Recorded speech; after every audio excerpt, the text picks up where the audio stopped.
Hello everybody, name's Lise. Welcome out everybody to my entire trilogy review of the Ant-Man series. And I gotta say this, I just seen Ant-Man Quantumania, and I gotta just say this. I don't hate this film. I don't hate this entire trilogy. I absolutely enjoy this trilogy. This is the fun family trilogy. It is a straight up family trilogy because it's all about Ant-Man. Paul Rudd's Ant-Man, Scott Lang. Who is Scott Lang? He is a thief. He gets recruited to sneak into he gets recruited by Hank Pym, the original Ant-Man, to sneak into a place, steal some stuff, and become a superhero. That's who Scott Lang is. He's just an average Joe. He just wants to be there for his daughter, protect his daughter, be a part of his daughter's life, help save the world now and then. He's not trying to be the fastest, he's not trying to be the smartest, he's not trying to be the quickest, he's not the most intelligent. He has a particular set of skills that he's good at, but that doesn't make him the ultimate Avenger. He is a good B plus character. I enjoy Paul Rudd's Ant-Man. I enjoy Scott Lang as a character. But for doing the trilogy ranking, we're gonna do a ranking of the entire trilogy, and I gotta say this: Ant-Man is my least favorite of the bunch. The first film. You know why? Because the first movie is very formulaic. Again, we get his origin story. We get that his wife is with a new dude. The new dude doesn't want Scott to go to jail. Then you got the whole thing about the daughter wants to be with her father. Then you got Paul Rudd Ant-Man. He's just trying to, he's trying to be there for his daughter. Then he meets Hope and Hank. We all know he's going to fall in love with Hope. We get some nice, he learns about the suit, the powers. It's a very formulaic origin story. I enjoy Ant-Man. I would give it a B minus. It's a good time. Is it anything special? No, it's a simple story, a simple premise, which I do enjoy. The problem is, though, the first two acts are not my favorite. My favorite act is the third act. Third act with Yellow Jacket was awesome. I love that train fight scene. It was utterly fantastic. And overall, I greatly enjoyed Ant-Man, the character. So the first movie gets its job well done. It gets what it wanted to do. It wanted to show who Scott Lang was, who Hank Pym was, who Hope was. It completed all the stuff that they wanted to do. Just the thing is, though, when I just want to rewatch something, I'm probably not going to want to rewatch Ant-Man all too often as the other two films.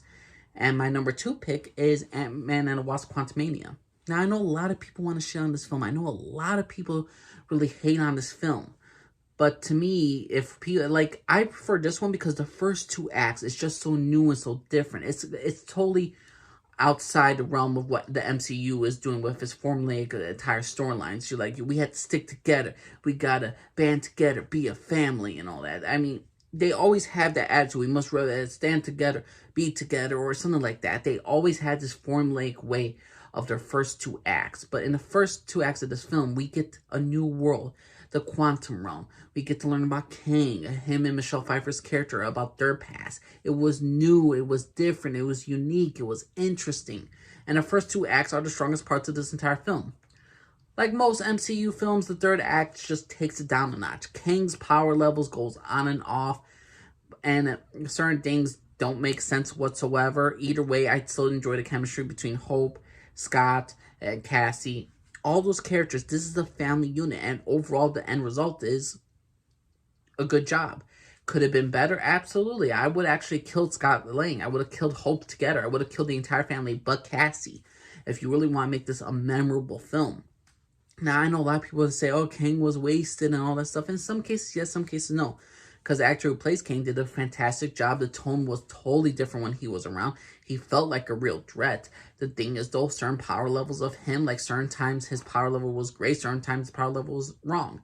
But when people tell me this is the worst MCU film, I'm like, hey, because the villain who had inconsistent third act, then what is Black Panther? The first Black Panther movie. Oh, yes, the best friend who is known King T'Challa for all his life, the guy from Get Out, is going to betray his own kingdom. He's going to go against his wife. We're going to get CGI rhinos, that god-awful CGI fight scene with Killmonger. Chadwick Boseman character survives the freaking hit going over the waterfall, and he somehow survives. Really? You're telling me which is over the top and unrealistic and the power levels are I mean, do I even want to discuss Doctor Strange and the Multiverse of Madness? That was like a cameo of all the characters that we cared about. We get Charles Xavier, we get Charles Xavier, Mr. Fantastic, but the power levels of Wanda keeps going on and off. It's just the same old stuff. Like some of the things that people complain about Ant-Man and the Wasp Quantumania with Kang, I feel the same thing could be applied to a whole bunch of other MCU ding films. And overall, even though I believe the third act of Ant-Man, the first film, I believe Ant-Man the first film is a lot more consistent than Ant-Man and Quantumania, but I'd rather rewatch Quantumania because the first two acts are just head and shoulders better than the entirety of Ant-Man. Maybe not the third act. The third act of Ant-Man, the first film, is better than the entire Ant-Man Quantumania third act. But to me, I'm just going to look at what's replayable to me, what's more rewatchable. And to me, Quantumania is much more rewatchable than the first Ant-Man film. Is it more consistent? No, but I'd rather watch them to be more entertained than for it to be consistent. Sad to say. And my number one favorite of the Ant-Man trilogy is Ant-Man and Wasp, the second movie. And why? Because it was a simple movie. It was a simple premise. Hope. Hope is trying to find her mother, Michelle Pfeiffer, with her father, Hank Pym. And Scott is trying to help them while they're being hunted down by the FBI. This is all about getting a device in order to get Michelle Pfeiffer's character back to the Earth. I mean, back to the normal world and not to the freaking the quantum realm. And I just enjoyed this movie. It was a simple premise. The jokes, for the most part, worked. The storyline made sense. I like Ghost, the character. I like, even though she's a person who's not trying to take over the world for an evil organization, she's doing this so she can survive, basically, to just continue on living. And she needs this entire piece of technology that Hope wants in order to get her mother back. So overall, the storylines for all these characters make sense. The jokes landed. It was much more consistent, and it's a lot more rewatchable to me. So my favorite film is the much more rewatchable film, is a much more consistent film, and that is Ant-Man and the Wasp, the first sequel to Ant-Man trilogy.